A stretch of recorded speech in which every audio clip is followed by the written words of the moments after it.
Well, crime is on the rise in the U.S. Almost every major city experiencing an influx in violence, with crime rates 39% higher nationwide than before the COVID pandemic. A spike in shootings and murders last month sent crime rates in New York City up nearly 31% as Mayor Eric Adams attempts to crack down on the city's increasing violence. And for a closer look of the impact of rising crime on Americans, let's introduce you to tonight's panel. We have radio host Tony Katz and attorney and legal analyst Angela Senadella. Thank you so much both for joining us. Absolutely. And thank you, Angela. I do want to start with Tony. New York City Mayor Eric Adams says that its police officers are doing their jobs, but the city's criminal justice system has created a revolving door for repeat offenders. What do you make of that situation? Do you agree with the mayor? Well, I'm not a super big fan of the mayor or his politics, but he happens to have this this problem with prosecutors, this unwillingness to prosecute, this almost joy in a political ideology in not prosecuting. This has become a nationwide issue, regardless of the big city that you're in. And it is an ideological issue in how they decide what cases matter and what cases don't, and if they should actually be in the business of prosecuting at all. Americans, by and large, believe that if you do a crime, if you commit a crime, there should be a punishment for the crime, or at the very least, there should be a trial. You should have to face your accusers. You should be able to defend yourself, innocent until proven guilty, absolutely. But the system has to at least engage. And what prosecutors across the country, New York, Alvin Bragg, or my beloved Indianapolis, and many other big cities, they're saying, no, we don't want to engage. And this is what has Americans so angry. Angela, I want to bring you in here. There is an important matter of discretion. I know that you and I were discussing earlier this week. What do you think about all of this? Well, I agree with Tony in part in that crime is obviously a problem and that sometimes these prosecutors aren't exactly prosecuting to the full extent that the public wants. But I don't think that it's fair to say that these prosecutors are just not doing anything at all. I think especially when you look at what happens with bail reform in New York City, remember the story of Khalif Browder. So years ago, Khalif Browder, and this is before bail reform, was held in Rikers for 3 years without a trial because he could not afford bail just for stealing a backpack, allegedly. Okay, so that's what the past was. Now I believe the pendulum has swung way too far in the other direction, and now we're in a system of where there's effectively almost no bail whatsoever. We need to take the politics out of it and come to a happy middle ground where we keep our public safe, but also, as Tony said, give everybody a trial. Well, Tony, I do want to switch gears quickly.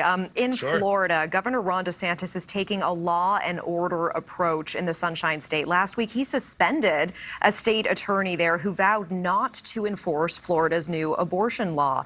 Is DeSantis crossing the line here, Tony?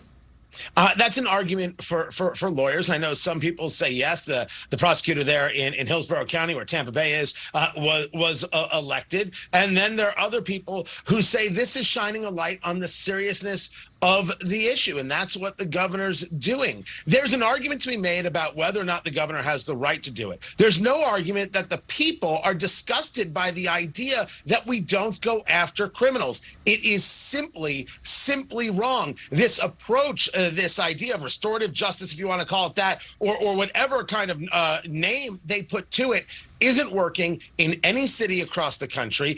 Minneapolis said, we're going to defund the police, and then realized that was an absolutely terrible, miserable, awful idea. And now they're refunding the police. These plans, these progressive plans, simply don't work, and America knows it. So good on the governor, Ron DeSantis, for making people aware of it. Angela, what do you think about this? Did DeSantis cross the line? I got a lot of opinions on this. So first of all, as Tony does say, look, he says the people are disgusted. But can we go back to the fact that it was the people of Hillsborough County who actually voted in Andrew Warren, and they voted him in 2016, then re-voted him back in 2020. What I think is important to understand about crime is that it's often a neighborhood community issue. This is why there's prosecutors of different counties. There's not one prosecutor who prosecutes all the crimes across the state, because different neighborhoods have different problems. To the extent that Andrew Warren was voted in by his people in order to protect the priorities of his people, it is way beyond Governor DeSantis' jurisdiction to say, I'm going to politically just suspend him because I don't agree with him. Also, Natasha, there is something politically happening when they don't prosecute. You must connect the dots between all these prosecutors and why they don't prosecute. They share an ideology. That's the real subject. Tony, this is brilliant in theory. So, we could talk about this, yes, all prosecutors should enforce every single law. But in reality, that is not at all how prosecutors function. Prosecutors across the country exercise such prosecutorial discretion, which means they get to choose in their district what is most important and what is not. Now, I understand you could be like, that doesn't make sense. They're not doing their job. In reality, they never prosecute every single law. Do you even know what every single law is in your state? Oh, we have too many laws. Let's start slashing them left and right. You and me could have a very good time with it. But in reality, they're not prosecuting serious crimes based on an ideological connection. The connect the dots matters greatly here. Their ideas don't work. Tony, we started with you. Angela, I'll give you the final word on this.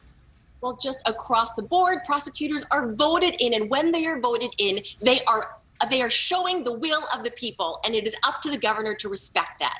Tony Katz, Angela Senadella, this is exactly why we wanted both of you on. Thank you so much for your opinions and for bringing the energy tonight. We appreciate it. Take care. Thanks for having us. Thank you for watching. Go to newsnationnow.com to find News Nation on your television provider. And don't forget to click the red subscribe button below to get more of News Nation's fact-driven, unbiased coverage.